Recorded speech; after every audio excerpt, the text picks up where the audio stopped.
Hope you guys are doing well. Welcome back. In today's video, I'm going to show you that how you can reverse the video in VN Editor app. So let's get started.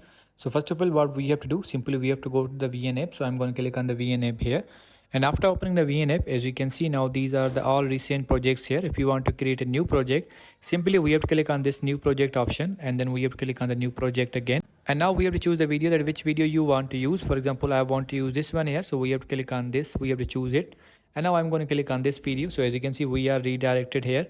Now, for example, I'm going to cut this part here. So we have to make it a split, and I'm going to delete this part here. So I want to make this part reverse. So what we have to do, simply we have to go to the reverse option. So I'm going to click on the reverse, and the video will be reversed. So as you can see, let's click on this.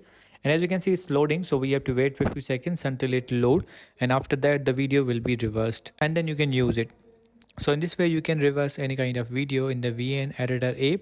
I hope you guys understand this video, that how you can do that. So see you in the next video.